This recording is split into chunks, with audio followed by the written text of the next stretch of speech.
സല്ലല്ലാഹു അലാ മുഹമ്മദ് സല്ലല്ലാഹു അലൈഹി വസല്ലം. പോയിരിക്കുന്നത് അല്ല, വേറെ ചില റിപ്പോർട്ടിൽ വലാഫി ജനാസത്തിൻ, മയ്യത്തിന്റെ സംസ്കരണ പ്രവർത്തനങ്ങളുമായി ബന്ധപ്പെട്ടൊരു സദസ്സിലാ പോയി നിൽക്കുന്നത്. അവിടെ പോയിരിക്കുന്ന സമയത്ത് അള്ളാഹുവിനെ സ്തുതിക്കണം, എന്നിട്ട് നബി സല്ലല്ലാഹു അലൈഹി വസല്ലം നിങ്ങളുടെ സ്വലാത്ത് ചൊല്ലണം, ദ്വാരക്കാൻ കഴിയുന്നതൊക്കെ ദ്വാരക്കണം. അതൊക്കെ അവിടെ പുണ്യുണ്ട്. അതുകൊണ്ടാണ് ഫാത്തിഹ യാസീനൊക്കെ ഓതിയിട്ട് ഹംദും സ്വലാത്തും ചൊല്ലിയിട്ട് അങ്ങനെ ദ്വാരക്കുന്നത്. ആളുകളൊക്കെ വരുമ്പോൾ ഓരോരുത്തർക്കും ഓരോ ദ്വാ കിട്ടിക്കോട്ടെ എഴുതിയിട്ട്. പക്ഷെ പൊതുവെ ആൾക്കാരുടെ ധാരണ എന്താന്ന് നിങ്ങൾ മരിച്ചു കഴിഞ്ഞാൽ ഒന്ന് പോകുക, എന്നിട്ട് അയാളെ കണ്ണും മൂക്കൊക്കെ അയാളെ മേത്തന്നല്ലേ നോക്കിയിട്ടൊന്ന് തിരിച്ചു പോരുക. കണ്ണൊന്നും പോയിട്ടില്ലല്ലോ, മൂക്കൊക്കെ അങ്ങനെ തന്നെയല്ലേ, 2 ഓട്ടമുള്ള 3 ഓട്ടം ആയിക്കണമൊക്കെ നോക്കി തുറച്ചു നോക്കിയിട്ട് തിരിച്ചു പോരുക. അതല്ല കാര്യമായിട്ട് പുണ്യമുള്ളത്. നോട്ടം അതിന് അർഹതപ്പെട്ട ആളുകൾ വേണമെങ്കിൽ നോക്കിക്കോട്ടെ, അതിലത്ര പുണ്യമുള്ള സംഗതി ഒന്നുമില്ല നോക്കാന്നുള്ളത്. അത് സ്വാലിഹീങ്ങളെ ജനാസ ആകുമ്പോൾ ഒരു തക്ബീലും മറ്റൊക്കെ ഒരു സുന്നത്തുണ്ട്, അപ്പൊ ഒരു നോട്ടം കൂടി വരും. അല്ല നാട്ടുകാരൊന്നായിട്ട് വന്ന് വരിവരിയായിട്ട് നിന്നിട്ട് ഒരു മയ്യത്തിനെ നോക്കിയെങ്കിലേ അയാളെ കബർക്ക് വെക്കാൻ പറ്റുള്ളൂ എന്ന് അങ്ങനൊന്നുമില്ല. നോക്കാതിരിക്കാണ് കഴിവിന്റെ പരമാവധി നല്ലത്. നോക്കുന്ന ആൾക്കാർക്ക് എന്നിട്ട് വല്ല ബോധമുണ്ടോ? ആരും വന്ന് നോക്കിയില്ല എന്നുള്ള പരാതിയാ. അങ്ങനെ പരാതി ഒന്നും പറയേണ്ട ആവശ്യമില്ല. കുളിപ്പിക്കുന്ന സമയത്ത് തന്നെ നിങ്ങൾ കണ്ടില്ലേ മസാല പഠിപ്പിച്ചത്, കുളിപ്പിക്കാൻ സഹായത്തിന് വെള്ളം കൊണ്ടേ കൊടുക്കാൻ നിൽക്കുന്ന ആൾ തീരെ നോക്കാൻ പാടില്ല.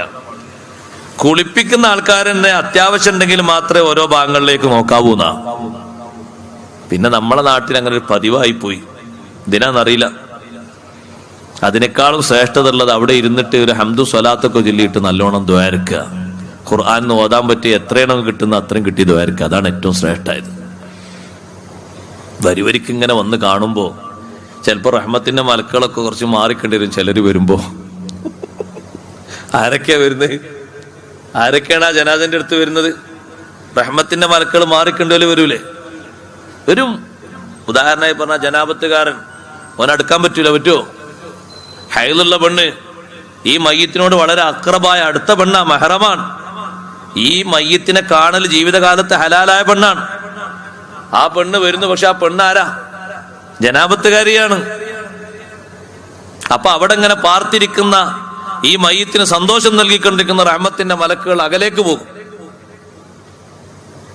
ഈമാനില്ലാത്ത ആൾക്കാർ വന്നാ തീർത്തും പോവും. അങ്ങനെയുണ്ട് സഹോദരങ്ങളെ. അടുക്കാൻ പാടില്ല എന്നല്ലേ ഹദീസിലുള്ളത്. ഹൈലുകാരിയും ജനാപത്തുകാരനും അതുപോലെ തന്നെ നോൺ മുസ്ലിമും മുസ്ലിമിന്റെ ജനാസയിലേക്ക് അടുക്കാൻ പാടില്ല എന്നല്ലേ. അതൊരു വർഗീയവാദമല്ല. അത് കിടക്കുന്ന മുസ്ലിമിന് സുഖം കിട്ടാനും റഹ്മത്തിന്റെ മലക്കുകളെ സന്തോഷം കിട്ടാനുമാണ്.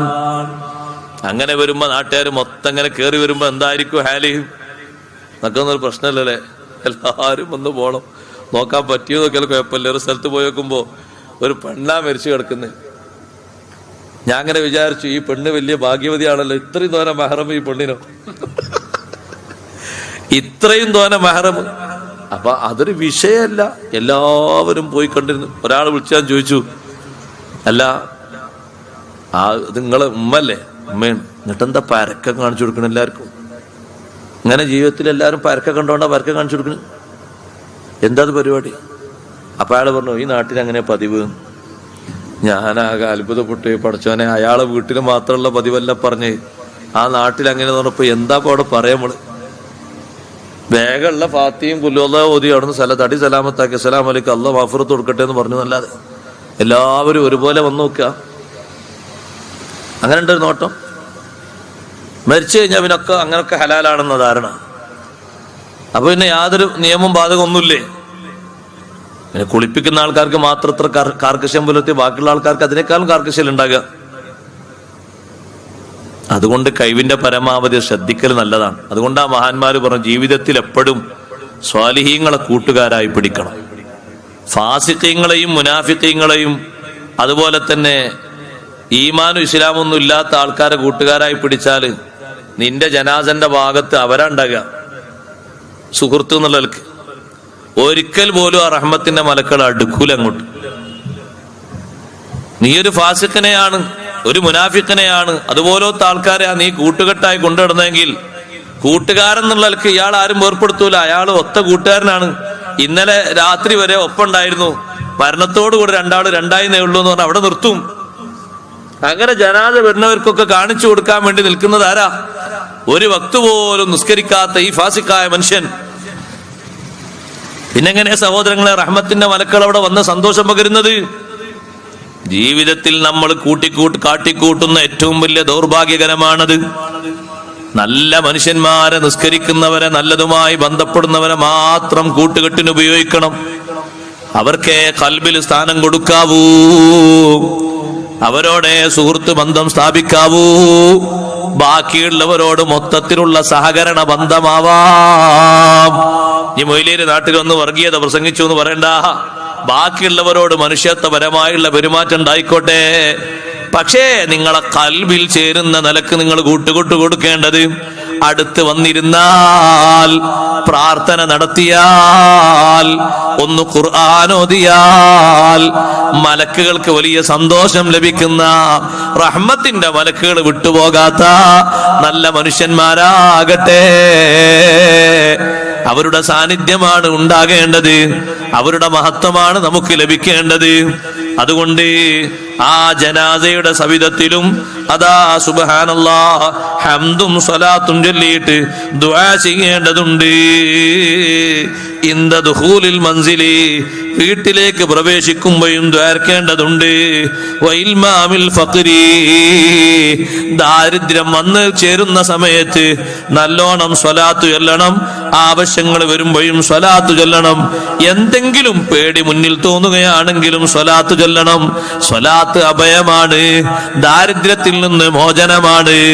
വീട്ടിലേക്ക് പ്രവേശിക്കുമ്പോ വീട്ടിൽ മൊത്തം വലിയ ബറക്കത്തിന് കാരണമാണ്. ബിസ്മില്ലാഹി ചൊല്ലിയിട്ട് വീട്ടിൽ കയറുമ്പോ അള്ളാഹുവിന്റെ ഹബീബ് സല്ലല്ലാഹു അലൈഹി വസല്ലം തങ്ങളുടെ പേരിൽ ഒരു സ്വലാത്തും ചൊല്ലാൻ കൂടെ നമ്മൾ മടിക്കരുത്. അഷ്റഫുൽ ഖൽഖ് മുഹമ്മദുർ റസൂലുള്ളാഹി സല്ലല്ലാഹു അലൈഹി വസല്ലം തങ്ങള് സ്വലാത്ത് ചൊല്ലാൻ അങ്ങനെ പഠിപ്പിച്ചല്ലോ. സഹാബിമാർക്ക് അങ്ങനെ പഠിപ്പിച്ചു. അബൂബക്കർ സിദ്ദീഖ് റളിയല്ലാഹു അൻഹു താൻ നിശ്ചയിച്ച ഗവർണർമാരിലേക്ക്, ഓരോ സ്ഥലത്തുമുള്ളവരിലേക്ക് കത്തെഴുതിയപ്പോ ബിസ്മില്ലാഹിർ റഹ്മാനിർ റഹീം മിൻ അബീ ബക്രിൻ ഖലീഫത്തി റസൂലില്ലാഹി സ്വല്ലല്ലാഹു അലൈഹി വസല്ലം, അല്ലാഹുവിന്റെ റസൂലിന്റെ ഖലീഫയായ അബൂബക്കർ റളിയല്ലാഹുവിൽ നിന്നുള്ള കത്താണ്. എന്നിട്ട് ഓരോരുത്തരുടെ പേരിലും പറയുന്ന സമയത്ത് സലാം പറഞ്ഞിട്ട് പിന്നെ പറയുന്നു ഫഇന്നി അഹ്മദു ഇലൈക്കല്ലാഹ്. കത്ത് എഴുതുമ്പോ ബിസ്മി അല്ലാറില്ലേ, ബിസ്മി എഴുതാറില്ലേ?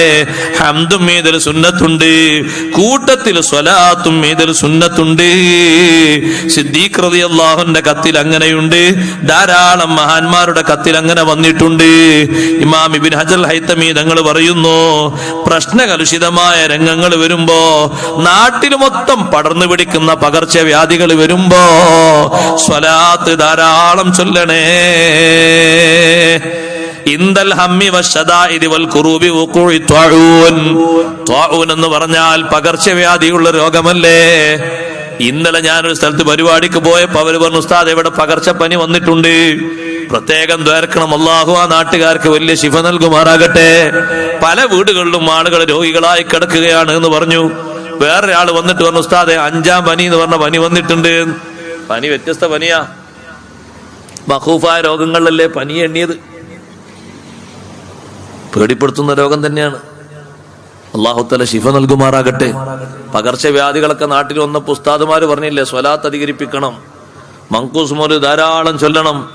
അത് വെറുതെ പറഞ്ഞതല്ല, മഹാന്മാര് പഠിപ്പിച്ചതാണ്. വിഷമാവസ്ഥയിൽ, പ്രതിസന്ധി ഘട്ടങ്ങളിൽ മോചനത്തിനുള്ള വലിയൊരു വഴിയാണ് അഷ്റഫുൽ ഖൽഖ് റസൂലുള്ളാഹി സ്വല്ലല്ലാഹു അലൈഹി വസല്ലം സ്വലാത്ത്. ഹയാത്ത് കാലത്ത് നബി സല്ലല്ലാഹു അലൈഹി വസല്ലം തങ്ങൾ എല്ലാ പ്രശ്നങ്ങൾക്കും പരിഹാരം നൽകിയതുപോലെ തങ്ങളുടെ പേരിലുള്ള സ്വലാത്ത് നമുക്കിപ്പോ വലിയ പരിഹാരമാണ്, വലിയ മാർഗമാണ്. ഹദീസിൽ അങ്ങനെ വന്നിട്ടുണ്ട്, മൻ അസുറ അലൈഹി ശൈഉൻ, എന്തെങ്കിലും ഒരാൾക്കൊരു പ്രതിസന്ധി വന്നാൽ ഫല്യുക്സിർ മിനസ് സ്വലാത്തി അലയ്യ, എനിക്കവൻ ധാരാളം സ്വലാത്ത് ചൊല്ലട്ടെ.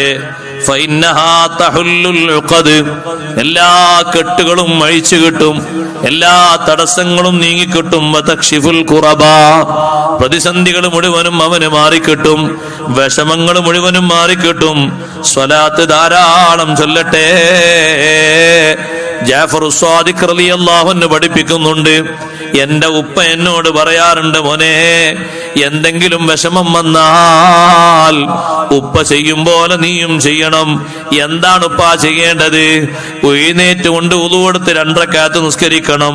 എന്നിട്ട് ഉപ്പ ചെയ്യാറുള്ളത് പോലെ എനിക്ക് പഠിപ്പിച്ചിരികയാണ്, നിസ്കാരം കഴിഞ്ഞിട്ട് നീ ദ്വാരക്കണം, അല്ലാഹുമ്മ അൻത സിഖതി ഫീ കുല്ലി കർബിൻ, അല്ലാഹുവേ എല്ലാ പ്രതിസന്ധിയിലും നീയാണ് എന്റെ അവലംബം, വ അൻത റജായി ഫീ കുല്ലി ശിദ്ദ, എല്ലാ കാഠിന്യത്തിലും എന്റെ പ്രതീക്ഷ നീയാണ്, വ അൻത ലീ ഫീ കുല്ലി അംരിൻ നസല ബി സിഖത്തുൻ വഉദ്ദാ, ഇപ്പോൾ എനിക്ക് സംഭവിച്ചിരിക്കുന്ന മഹാമാരിയുണ്ട്, വിഷമങ്ങളുണ്ട്, അതിന് ഞാൻ നിന്നെയാണ് കാണുന്നത്. എത്ര വിഷമങ്ങളാണ് റബ്ബേ മനസ്സിൽ നിന്ന് നീങ്ങിപ്പോകുന്നത്. ഫകം മിൻ കർബിൻ ഖദ് യദഅഫു അൻഹുൽ ഫുആദ്, ചില വിഷമങ്ങളൊക്കെ വരുമ്പോ മനസ്സ് ഇടുങ്ങിപ്പോകും. വതഖിലു ഫീഹിൽ ഹിയാ, മനുഷ്യന്റെ തന്ത്രങ്ങൾ മുഴുവനും തകർന്നു പോകും.